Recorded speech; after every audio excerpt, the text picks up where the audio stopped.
بسم الله الرحمن الرحيم.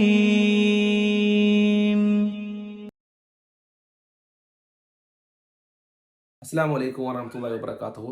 നമ്മൾ എത്രയോ ഭാഗ്യവാന്മാരാണ്. നമുക്ക് നല്ല ഭക്ഷണം കഴിക്കാൻ പറ്റുന്നുണ്ട്, നല്ല വസ്ത്രം ധരിക്കാൻ പറ്റുന്നുണ്ട്, സമാധാനമായിട്ട് കിടന്നുറങ്ങാൻ പറ്റുന്നുണ്ട്. നമ്മളെക്കാൾ ദുരിതം അനുഭവിക്കുന്ന ഒരുപാട് ആളുകൾ ഭൂമിയിൽ ജീവിക്കുന്നുണ്ട്. അള്ളാഹുവിൻ്റെ റസൂല് പറഞ്ഞു, നിങ്ങളെക്കാൾ ദുരിതം അനുഭവിക്കുന്ന, നിങ്ങളെക്കാൾ അനുഗ്രഹങ്ങൾ കുറവ് കിട്ടിയ ആളുകളിലേക്ക് നോക്കുക, നിങ്ങളെക്കാൾ കൂടുതൽ അനുഗ്രഹങ്ങൾ കിട്ടിയ ആളുകളിലേക്ക് നോക്കരുത് എന്ന് അള്ളാഹുവിൻ്റെ റസൂല് പറഞ്ഞിട്ടുണ്ട്. അതിനൊരു കാരണം എന്ന് പറയുന്നത്, ഇപ്പോൾ സ്വാഭാവികമായിട്ടും അനുഗ്രഹം എന്ന് പറയുമ്പോൾ സമ്പത്ത്. അപ്പോൾ നമ്മളെക്കാൾ സമ്പത്ത് കൂടുതൽ കിട്ടിയ ഒരാളിലേക്ക് നമ്മൾ നോക്കുമ്പോൾ സ്വാഭാവികമായിട്ട് നമ്മൾ ഡിപ്രഷനിലേക്ക് പോകാനുള്ള സാധ്യതയുണ്ട്. നേരെ മറിച്ച് നമ്മളെക്കാൾ കുറവ് അനുഗ്രഹങ്ങൾ കിട്ടിയ ഒരാളെ കാണുമ്പോൾ നമുക്ക് തോന്നും നമ്മൾ എത്രയോ മെച്ചപ്പെട്ട നിലയിലാണ് നിൽക്കുന്നത്. അപ്പോൾ അള്ളാഹുവോട് നന്ദി കാണിക്കാനും അനുഗ്രഹങ്ങളെ ഓർക്കാനും സാധിക്കുക നമ്മളെക്കാൾ ദുരിതം അനുഭവിക്കുന്ന ആളുകളിലേക്ക് നോക്കുമ്പോഴാണ്. അപ്പോൾ ഞാൻ നേരത്തെ പറഞ്ഞ പോലെ നമുക്ക് സമാധാനമായിട്ട് കിടന്നുറങ്ങാൻ പറ്റുന്നത്, ഭക്ഷണം കഴിക്കാനൊക്കെ പറ്റുന്നുണ്ട്. നേരെ മറിച്ച് അതില്ലാത്ത ഒരുപാട് രാജ്യങ്ങൾ, പാലസ്തീൻ്റെ അവസ്ഥ നോക്കി നമുക്ക് മനസ്സിലാവും. പാലസ്തീനിലെ കുഞ്ഞുങ്ങൾക്കൊന്നും സമാധാനമായിട്ടൊന്നും ഉറങ്ങാൻ പോലും സാധിക്കുന്നില്ല.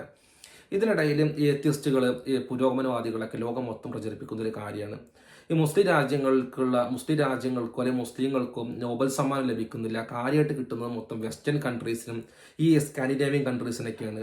അല്ലെങ്കിൽ ജൂതന്മാർക്കാണ് കൂടുതലും ഈ നോബൽ സമ്മാനം ലഭിക്കുന്നത്, മുസ്ലിങ്ങൾക്ക് ലഭിക്കുന്നില്ല എന്നുള്ളൊരു പ്രചരണം അവർ നടത്താറുണ്ട്. ഒരു പറയാനുള്ള കാരണം, മുസ്ലിങ്ങൾ സയൻസിനെ പ്രൊമോട്ട് ചെയ്യുന്നില്ല എന്ന് ലോകത്തിൽ അറിയിക്കാൻ വേണ്ടിയിട്ട് അങ്ങനെ അത്തരത്തിലുള്ള ഒരു ഇസ്ലാമോഫോബിക് ആയിട്ടുള്ള ഒരു കാര്യം പ്രചരിപ്പിക്കാൻ വേണ്ടി ചെയ്യുന്ന കാര്യമാണിത്. നേരെ മറിച്ച് നമ്മൾ സത്യാവസ്ഥ മനസ്സിലാക്കുകയാണെങ്കിൽ മുസ്ലിങ്ങൾക്കൊരു ഗോൾഡൻ ഏജ് ഉണ്ടായിരുന്നു, ഇസ്ലാമിക് സയൻസിൻ്റെ ഗോൾഡൻ ഏജ് ഉണ്ടായിരുന്നു. നമുക്കറിയാം golden age of Islamic golden age കാലഘട്ടങ്ങളിൽ സ്പെയിൻ്റെ അവസ്ഥ എന്തായിരുന്നു നമുക്കറിയാം. ഇസ്ലാമിൽ ഒരു കാലത്ത് സയൻസിനെ വളരെ വലിയ രീതിയിൽ ഇസ്ലാമിക പണ്ഡിതന്മാർ വരെ പ്രൊമോട്ട് ചെയ്തിരുന്ന കാലഘട്ടം ഉണ്ടായിരുന്നു. പിന്നീട് ഇസ്ലാമിൻ്റെ കയ്യിൽ നിന്ന് സയൻസിൻ്റെ അല്ലെങ്കിൽ ആ അധികാരം പോവുകയും സ്വാഭാവികമായിട്ടും വലിയ രീതിയിൽ തകർച്ച സംഭവിക്കുകയും ചെയ്തു. അതെല്ലാം നമുക്ക് അറിയുന്ന കാര്യം, ഹിസ്റ്ററി നോക്കി നമുക്കതൊക്കെ അറിയുന്ന കാര്യം തന്നെയാണ്. അതേപോലെ തന്നെ ഇപ്പോഴുള്ള അവസ്ഥയിൽ രണ്ട് തരത്തിലുള്ള രാജ്യങ്ങളാണ് ഇപ്പോൾ ഇസ്ലാമിക രാജ്യങ്ങൾ നിൽക്കുന്നത്. ഒന്ന് എന്ന് പറയുകയാണെങ്കിൽ സാമ്പത്തികമായിട്ട് മെച്ചപ്പെട്ട് നിൽക്കുന്ന രാജ്യങ്ങൾ. രണ്ടാമതെന്ന് പറയുക ഇൻവേഷൻസിനൊക്കെ അധിനിവേശങ്ങളൊക്കെ സഹിക്കേണ്ടി വന്നിട്ട് സാമ്പത്തികമായിട്ട് തകർന്നു പോയ ഒരുപാട് രാജ്യങ്ങൾ. ഈ രണ്ട് രാജ്യങ്ങളാണ് ഇപ്പോൾ ഉള്ളത്. ഇതിൽ സാമ്പത്തികമായിട്ട് മെച്ചപ്പെട്ട് നിൽക്കുന്ന രാജ്യങ്ങളൊക്കെ വലിയ രീതിയിൽ ഇൻഫ്രാസ്ട്രക്ചർ ഡെവലപ്മെൻറ്റും ആസ്ട്രോഫിസിക്സിലും ആസ്ട്രോണമിയിലൊക്കെ ഒരുപാട് റിസർച്ച് നടത്തിക്കൊണ്ടിരിക്കുന്നുണ്ട്. നമ്മൾ കാണുന്ന കാഴ്ച, നേരിട്ട് കണ്ടുകൊണ്ടിരിക്കുന്ന കാര്യം തന്നെയാണ്. നേരെ മറിച്ച് ഇസ്ലാം തകർന്നു കിടക്കുന്ന ഇൻവേഷൻസിനെ കാരണമായി ഇൻവേഷൻസിനൊക്കെ സഹിക്കേണ്ടി വന്നിട്ടുള്ള, സാമ്പത്തികമായിട്ട് തകർന്നു പോയിട്ടുള്ള പല കൂട്ടക്കൊലകൾക്കും നേരിട്ട് അതിനെല്ലാം സാക്ഷിയാവാൻ ആകേണ്ടി വന്നിട്ടുള്ള രാജ്യങ്ങൾ, അത്തരം രാജ്യങ്ങളൊക്കെ വളരെ തകർന്നു കിടക്കുന്ന അവസ്ഥയിൽ അവരോട് പോയിട്ട്, ഇപ്പോൾ പാലസ്തീനിലുള്ളൊരു കുഞ്ഞിനോട് പോയിട്ട് നീ നാളെ അസ്ട്രോണമിയിൽ റിസർച്ച് ചെയ്യണം, ചൊവ്വയിൽ വെള്ളമുണ്ടോ എന്ന് നീ കണ്ടെത്താൻ നീ റിസർച്ച് ചെയ്യണം എന്നൊന്നും പറയാൻ പറ്റില്ല. കാരണം അവൻ കുടിക്കുന്ന വെള്ളത്തിൻ്റെ അവസ്ഥ എന്ന് പറയുന്നത് തന്നെ ക്ലീൻ വാട്ടർ അവൻ കുടിക്കുന്നില്ല, അവന് നല്ല വെള്ളം കിട്ടും, നല്ല ഭക്ഷണം കിട്ടുന്നില്ല, ഉറങ്ങാൻ പറ്റുന്നില്ല. സമാധാനമായി കിടന്നുറങ്ങാത്ത ഒരാളുകളോട് പോയിട്ട് നിങ്ങൾ നോബൽ സമ്മാനത്തിന് വേണ്ടിയിട്ട് റിസർച്ച് ചെയ്യണം എന്ന് പറഞ്ഞാൽ അതൊന്നും ലോജിക്കലി ഒരു വാദമായിട്ട് നമുക്ക് എടുക്കാൻ പോലും പറ്റില്ല, അല്ലെങ്കിൽ ഒരു ബുദ്ധിയുള്ളൊരു മനുഷ്യൻ ഒരിക്കലും അതിനെ പറയില്ല എന്നുള്ളതാണ്. അപ്പോൾ ഞാനിത് പറയാനുള്ള കാരണം ഒരു ഇൻവെൻഷനെ കുറിച്ച് പറയാൻ വേണ്ടിയിട്ടാണ്. നമുക്കറിയാം മദർ ഓഫ് ഇൻവെൻഷൻ എന്ന് പറയുന്നത് നെസസിറ്റിയാണ്, അതായത് ആവശ്യകതയാണ് ഒരു കണ്ടുപിടുത്തത്തിൻ്റെ മാതാവ്. ലോകത്തിലെ ഏറ്റവും വലിയ കണ്ടുപിടുത്തങ്ങൾ ഒന്നാണ് ഈ ചക്രം എന്ന് പറയുന്നത്. ചക്രം സമയം ലാഭിക്കാൻ മനുഷ്യനെ സഹായിച്ചിട്ടുണ്ട്. പിന്നെ ഇരുമ്പ് ആയുധങ്ങൾ നിർമ്മിക്കാനായിട്ടും കെട്ടിടം നിർമ്മിക്കാനായിട്ടും ഒക്കെ സഹായിച്ചിട്ടുണ്ട്. അപ്പോൾ ഇതേപോലെ തന്നെ വേറൊരു കണ്ടുപിടുത്തം ഒരു ആവശ്യവുമായി ബന്ധപ്പെട്ടിട്ട് ഇപ്പോൾ ഗാസയിലും ഒരു സ്ത്രീ, അവരുടെ പേര് ഇനാസ് അൽ ഹൗൽ എന്ന് പറഞ്ഞിട്ടൊരു സ്ത്രീയാണ്. അവർ എഞ്ചിനീയറാണ്. അവരൊരു ഡിവൈസ് കണ്ടെത്തിയിട്ടുണ്ട്. സോളാർ സിസ്റ്റത്തിൽ സോളാറിൽ വർക്ക് ചെയ്യുന്ന ഒരു ഡിവൈസാണ് അത്. വാട്ടർ പ്യൂരിഫിക്കേഷൻ ഡിവൈസാണിത്. അപ്പോൾ ഈ ഡിവൈസ് എന്ന് പറയുന്ന ഇവാപ്പറേഷൻ കണ്ടൻസേഷൻ പ്രോസസ്സ് വഴി വർക്ക് ചെയ്യുന്ന, വളരെ സിമ്പിളായിട്ട് വർക്ക് ചെയ്യുന്ന, വലിയ വർക്കിംഗ് പ്രിൻസിപ്പിളോ വലിയ വർക്കിംഗ് കൺസ്ട്രക്ഷനോ ഒന്നും ആവശ്യമില്ലാത്ത ഒരു സിമ്പിൾ ഡിവൈസാണ്. പക്ഷേ ഈ ഡിവൈസിനെ കുറിച്ച് പല ഉപയോഗങ്ങളും ഉണ്ട്. ഇത് കണ്ടെത്തിയത് ഞാൻ ഒന്നുകൂടി പറയാം. ഇനാസ് അൽ ഹൗൽ എന്ന് പറഞ്ഞിട്ടുള്ള ഒരു മുസ്ലിം സ്ത്രീ, പലസ്തീനിയൻ ഗാസയിൽ ഇപ്പോൾ അഭയാർത്ഥി ക്യാമ്പുകളിൽ ജീവിക്കുന്ന, ഒരു ദുരിതം അനുഭവിച്ചു കൊണ്ടിരിക്കുന്ന, ഈ അവസ്ഥയിലൂടെ കടന്നു പോകുന്ന ഒരു സ്ത്രീ, അവരാണ് ഇത് കണ്ടെത്തിയിട്ടുള്ളത്. അപ്പോൾ അവർ കണ്ടെത്തിയ ഈ ഒരു ഡിവൈസിൻ്റെ അവർ പറയുന്ന ചില കീ പോയിന്റ്സ് ഞാൻ പറഞ്ഞുതരാം. ഒന്നാമത്തെ കീ പോയിന്റ്, ഇത് സോളാർ പവേർഡ് ആണ്. സോളാർ എനർജിയിൽ വർക്ക് ചെയ്യുന്ന ഡിവൈസാണിത്. രണ്ടാമത്തത് വാട്ടർ പ്യൂരിഫിക്കേഷന് വളരെ ഹെൽപ്പ് ചെയ്യും. അതായത് ബാക്ടീരിയകൾ അല്ലെങ്കിൽ കണ്ടമിനേറ്റ്സ്, അതിലെ വേസ്റ്റുകളും കാര്യങ്ങളും അതിലെ ബാക്ടീരിയകളൊക്കെ റിമൂവ് ചെയ്യാനൊക്കെ ആയിട്ട് വലിയ രീതിയിൽ സഹായിക്കുന്ന ഒരു ഡിവൈസാണിത്. അതോടെ ഡീസാലിനേഷൻ, സ്വാഭാവികമായിട്ട് അവർക്ക് വെള്ളം വളരെ കുറവേ കിട്ടുന്നുള്ളൂ. അതുകൊണ്ട് തന്നെ കടൽ വെള്ളം ശുദ്ധീകരിക്കാൻ പോലും ഇത് ഉപയോഗിക്കാൻ പറ്റുന്നുള്ളതാണ്. അതേപോലെ ലോ കോസ്റ്റ് ആൻഡ് എഫിഷ്യൻറ്റ്, വളരെ പൈസ കുറവും അതേപോലെ എഫിഷ്യൻറ്റുമായിട്ടൊരു ഡിവൈസാണ്.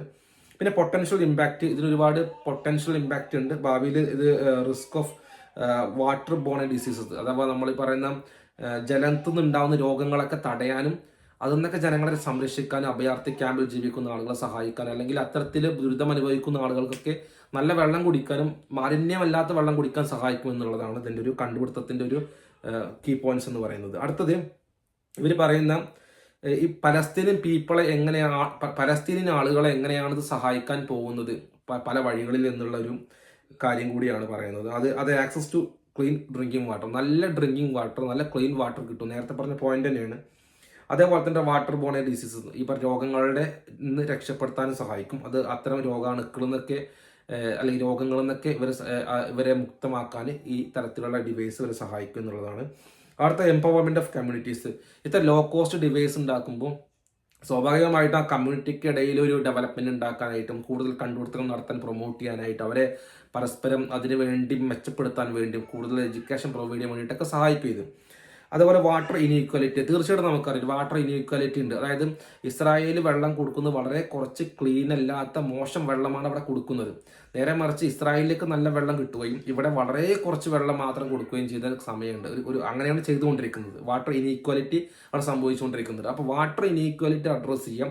സീ വാട്ടറിന് പോലും ഞങ്ങൾക്ക് വെള്ളം ഉണ്ടാക്കാൻ, ഞങ്ങൾക്ക് ശുദ്ധജലം ഉണ്ടാക്കാൻ സാധിക്കും. അത് വളരെ ചെറിയ ഡിവൈസ് ഉപയോഗിച്ചുകൊണ്ട്, വളരെ മിനിമം ലെവൽ ഓഫ് കോസ്റ്റ് ഉപയോഗിച്ചുകൊണ്ട്, വളരെ മിനിമം ലെവൽ റിസോഴ്സസ് ഉപയോഗിച്ചുകൊണ്ട് ഉണ്ടാക്കാൻ സാധിക്കുമെന്ന് അവർ പറയുകയാണ്. അടുത്തതായിട്ട് ഇവർ പറയുന്ന റെഫ്യൂജി കമ്മ്യൂണിറ്റീസിനെ സഹായിക്കാൻ സാധിക്കും. ഇത് ഇവിടെ മാത്രമല്ല കേട്ടോ, പലസ്തീനിൽ മാത്രമല്ല, ഇത്ര ക്യാമ്പുകളിൽ ജീവിക്കുന്ന മ്യാൻമറായാലും ശരി, അല്ലെങ്കിൽ നമ്മൾ ലോകത്തിന്റെ പല ഭാഗങ്ങൾ, ആഫ്രിക്കയിലും ശരി, ഇത്തരം ദുരിതം അനുഭവിക്കുന്ന ആളുകൾ, വെള്ളം കിട്ടാതെ ദുരിതം അനുഭവിക്കുന്ന ആളുകൾ, റെഫ്യൂജി ക്യാമ്പിൽ കിടക്കുന്ന ആളുകൾ, ഇവർക്കൊക്കെ നല്ല ഭക്ഷണം, നല്ല വെള്ളം, നല്ല ക്ലീൻ വാട്ടർ കിട്ടാൻ ഇത് സഹായിക്കും. അപ്പോൾ ഈ ഡിവൈസ് അവർക്കും ഉണ്ടാക്കാൻ ഇവർ പഠിപ്പിച്ചു കൊടുക്കും. അല്ലെങ്കിൽ ഈ ഡിവൈസ് സ്വാഭാവികമായിട്ടും അങ്ങനെ എത്തിക്കാൻ പറ്റുമെങ്കിൽ എത്തിക്കുന്ന രീതിയിലാണ്. സോ അതിന് കാരണം ഇത് വളരെ ലോ കോസ്റ്റ് ആണ്. അതുപോലെ തന്നെ അവിടെ ലഭ്യമായിട്ടുള്ള റിസോഴ്സസ് ഉപയോഗിച്ചുകൊണ്ട് ഉണ്ടാക്കാവുന്നതേ ഉള്ളൂ എന്നുള്ളതാണ് അടുത്തൊരു പോയിന്റ്. അപ്പോൾ ഇത്രയും കാര്യങ്ങളാണ് ഇവർ പറഞ്ഞിട്ടുള്ളത്. ഇപ്പോൾ ഞാനിത് പറഞ്ഞു വന്ന വിഷയം മദർ ഓഫ് ഇൻവെൻഷൻ എന്ന് പറയുന്ന നെസസിറ്റിയാണ്, ആവശ്യകതയാണ്. അപ്പോൾ നേരത്തെ ഞാൻ പറഞ്ഞ പോലെ ഇത് വലിയൊരു കണ്ടുപിടുത്തമായിട്ട് ഒരു നോബൽ സമ്മാനം കിട്ടാൻ മാത്രം ഉള്ള കണ്ടുപിടുത്തമാണെന്ന് ചോദിച്ചിട്ടുണ്ടെങ്കിൽ അല്ല, അങ്ങനെ ആവണം എന്നില്ല. നേരെ മറിച്ച് അവരുടെ ജീവിതം രക്ഷപ്പെടുത്താൻ പറ്റിയ കണ്ടുപിടുത്തമാണ്. പല ചെറിയ കുട്ടികൾക്കും നല്ല വെള്ളം കുടിക്കാൻ പറ്റിയ ഒരു ചെറിയ കണ്ടുപിടുത്തം എന്ന് പറയാം. ഈ കണ്ടുപിടുത്തം എന്ന് പറയുന്നത് നോബൽ സമ്മാനം കിട്ടിയാൽ മാത്രമേ ഇതൊക്കെ ശരിയാവൂ എന്ന് ചിന്തിക്കുന്നതിന് കാരണം നിങ്ങൾ എപ്പോഴും പുരോഗമിച്ചിട്ടില്ല എന്നതുകൊണ്ടാണ്. ആഖിറു ദഅ്വാനാ അൽഹംദുലില്ലാഹി റബ്ബിൽ ആലമീൻ.